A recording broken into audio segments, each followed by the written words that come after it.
Nakakakilabot ang mga kinuwento ni Coco Martin, tungkol sa pagpanaw ni Jacqueline Jose.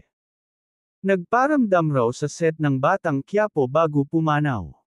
May mga premonition o paramdam na si Jacqueline Jose kay Coco Martin bago pa man ito sumakabilang buhay nitong nagdaang Sabado, March 2. Nagbahagi ang teleserye King tungkol sa mga huling sandali na nakasama niya si Jacqueline Jose sa taping ng kanilang teleserye sa ABS-CBN, Batang Quiapo.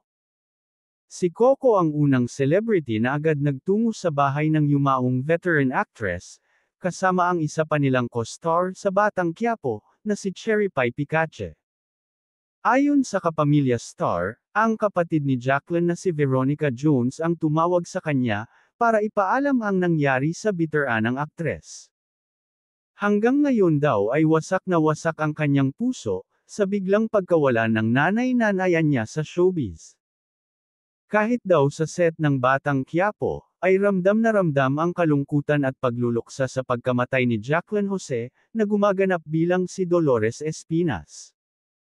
Nagbahagi si Coco Martin ng kanyang mensahe, para sa mga nasa burol ni Jacqueline Jose kagabi, sa Arlington Memorial Chapel sa Araneta, Quezon City, at dito nga niya naikwento ang mga pangitain at premonition sa pagkamatay ni Jacqueline.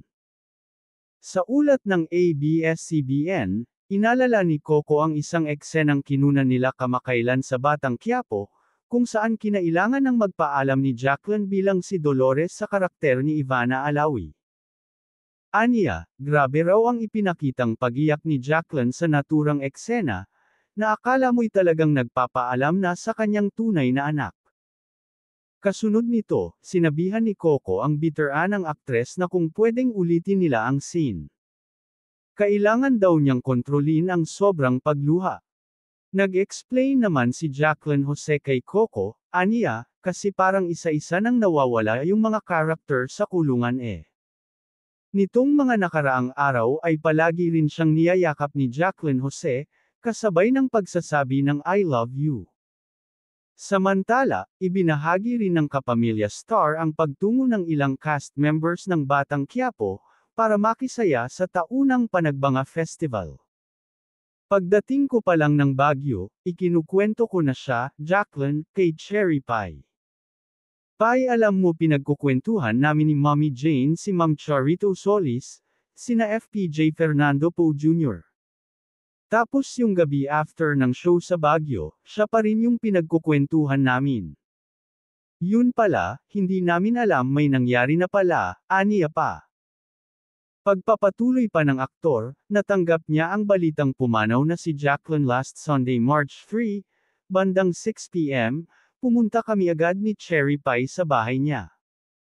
7 ng gabi nandun na kami sa labas. Siyempre nagulat talaga lahat kami. Hindi namin inaasahan na mangyayari ito, sabi ni Coco. Nagpasalamat din siya kay Jacqueline sa pagmamahal at pagpapahalaga nito sa kanya, utang na loob ko lahat kay Mommy Jane.